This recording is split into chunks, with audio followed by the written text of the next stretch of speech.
오늘도 말씀으로 하루를 열어가는 성도님들을 축복합니다. 오늘 우리에게 주신 하나님의 말씀 고린도후서 5장 1절에서 10절 말씀입니다. 만일 땅에 있는 우리의 장막집이 무너지면 하나님께서 지으신 집 곧 손으로 지은 것이 아니요 하늘에 있는 영원한 집이 우리에게 있는 줄 아느니라. 참으로 우리가 여기 있어 탄식하며 하늘로부터 오는 우리 처소로 덧입기를 간절히 사모하노라. 이렇게 입음은 우리가 벗은 자들로 발견되지 않으려 함이라. 참으로 이 장막에 있는 우리가 짐진 것 같이 탄식하는 것은 벗고자 함이 아니요 오히려 덧입고자 함이니 죽을 것이 생명에 삼킨 바 되지 아니하려 함이라. 곧 이것을 우리에게 이루게 하시고 보증으로 성령을 우리에게 주신 이는 하나님이시니라. 그러므로 우리가 항상 담대하여 몸으로 있을 때에는 주와 따로 있는 줄을 아노니 이는 우리가 믿음으로 행하고 보는 것으로 행하지 아니함이로다.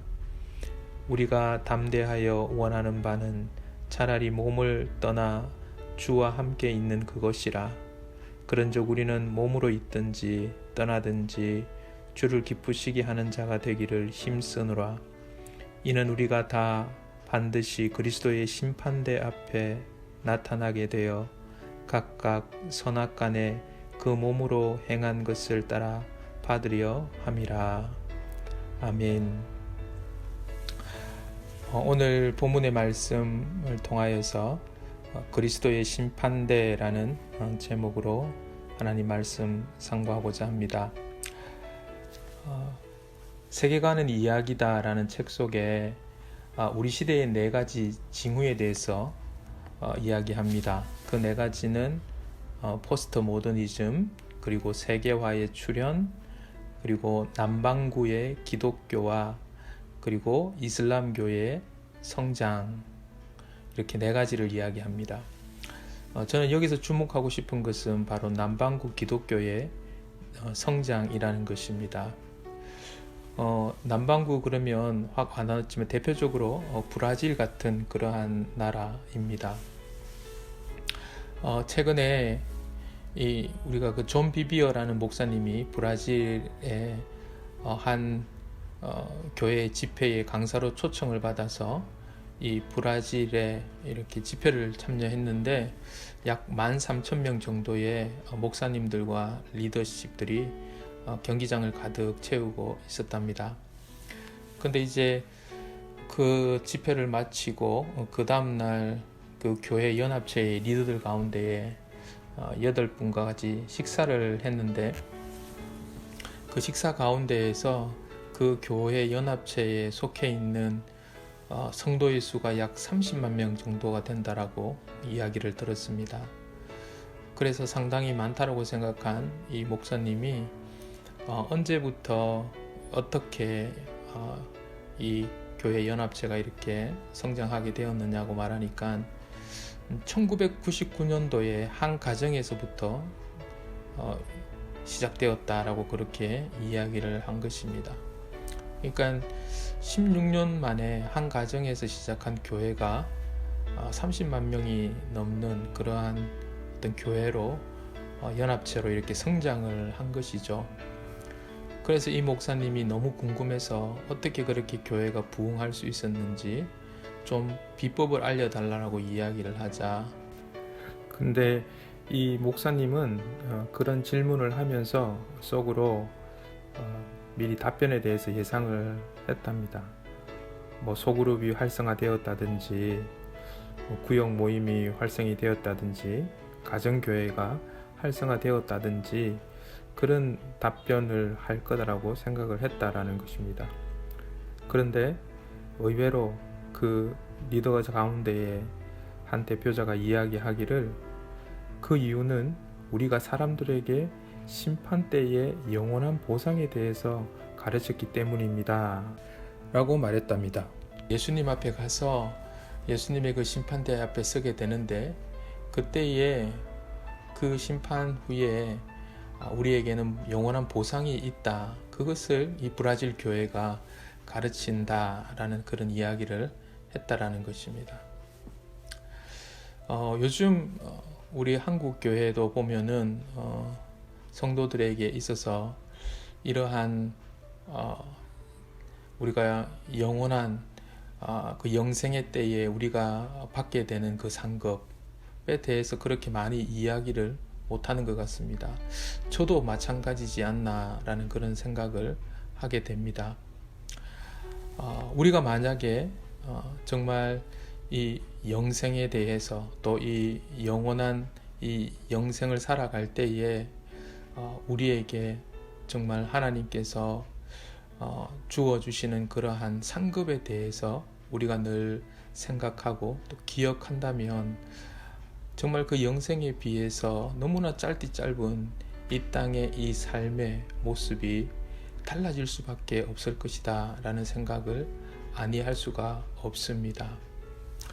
사도 바울도 그렇습니다. 늘 그의 서신 가운데에서 이 상급에 대해서 늘 이야기를 하고 있고 사도 요한도 마찬가지입니다. 사도 요한은 어떻게 보면 사도 가운데에 가장 오래 살았던 그러한 사람인데 사도 요한이 그가 마지막 인생 가운데에서 썼던 요한이서 1장 8절 말씀 가운데에서 너희는 스스로 삼가 우리가 일한 것을 잊지 말고 온전한 상을 받으라 라고 상에 대해서 강조하고 있는 것을 보게 됩니다. 사랑하는 성도 여러분, 우리가 하나님께서 우리를 더 사랑하게 혹은 덜 사랑하게 만들 수 있는 것은 우리의 능력 밖입니다. 왜냐하면 하나님은 영원한 변함없는 사랑으로 우리를 사랑하시고 예수 그리스도를 십자가에 내어 주시기까지 우리를 사랑하신 그러한 하나님이십니다. 하지만 우리가 하나님을 기쁘시게 하는 것은 우리의 책임이다라고 생각합니다. 오늘 말씀 8절 9절 말씀에 보면 이런 말씀이 있습니다. 우리가 담대히 원하는 바는 차라리 몸을 떠나 주와 함께 있는 그것이라. 그런즉 우리는 몸으로 있든지 떠나 있든지 주를 기쁘시게 하는 자가 되기를 힘쓰노라 라고 사도 바울이 이야기하고 있습니다. 사도 바울은 지금 하나님을 기쁘시게 하는 것, 이것은 우리의 책임이다 라고 그렇게 이야기하고 있는 것이죠. 근데 이 하나님을 기쁘시게 하는 것을 또한 목표로 삼고 있다 라고 사도 바울은 이야기하고 있습니다. 왜 사도 바울이 이렇게 하나님을 기쁘시게 하는 것을 목표로 삼느냐? 이어서 나오는 10절 말씀에 보면 이는 우리가 다 반드시 그리스도의 심판대 앞에 나타나게 되어 각각 선악간에 그 몸으로 행한 것을 따라 받으려 함이다 라고 말씀하고 계십니다. 우리는 먼저 여기에서 이 심판대 이야기가 나오고 선악간에 이렇게 이야기가 나오면 1차적으로 이것이 마치 예수 믿는 사람, 예수 믿지 않는 사람에 대한 심판이라고 생각하기 쉽습니다. 하지만 선악간에 그 몸으로 행한 것을 따라 받으려 함이라. 이것은 사실 예수 믿지 않는 사람들의 이야기가 아닙니다. 예수 믿는 사람들의 이야기입니다. 예수 믿는 사람들이니까 그리스도 심판대 앞에서 우리는 사실 이 구원에 대한 죄의 문제는 더 이상 언급되지 않습니다. 그뿐만 아니라 이 지금 사도 바울 이 시대에 이 심판이라는 단어가 등장하는데 이때의 이 심판이라는 단어 중에 약 90% 이상이 헬라어 크레마라는 단어를 사용하고 있습니다. 크레마라는 단어는 무언가를 조사해서 그 결과로 결정을 내리는 것입니다. 간단히 말해서 이 상급에 대해서 결정을 내리는 것이죠. 우리가 예수님 믿고 안 믿고 이거는 뭐 조사하고 말 것도 없죠. 그냥 알게 되는 것입니다. 지금 분명히 사도 바울은 그 몸으로 행한 것을 따라라고 그렇게 이야기하고 있습니다. 그리고 받으려 합니다 라고 말합니다. 그러니까 말 그대로 우리가 이 땅 가운데에서 예수 믿는 우리가 어떤 일들이나 우리의 말들 또 우리가 하는 생각들 심지어 그 생각 속의 동기들 또 그 목적들 하나님께서 다 이렇게 조사하신다라는 거죠. 그리고 그 결과에 따라서 하나님께서 보상을 해 주시겠다라는 그러한 말씀입니다. 오늘 이 하루 상 주실 그 주님 바라보면서 승리하시는 복된 한 날 되기를 주님의 이름으로 축복합니다. 기도하겠습니다. 하나님 아버지 감사합니다. 저희에게 예수 그리스도 허락하여 주시고 보혈로 우리의 죄를 다 사해 주시고 새 생명으로 주님의 자녀로 이 한 날 살아갈 수 있는 은총 주셔서 감사합니다. 주님께 허락되어진 새로운 생명, 오늘 이 하루도 우리가 주님의 그 상급을 바라보며 오직 우리의 말과 또 우리의 행동과 우리의 그 동기까지 하나님 앞에 부끄럽지 아니하는 그러한 하루가 되도록 인도하여 주시옵소서. 예수님의 이름으로 기도드립니다. 아멘.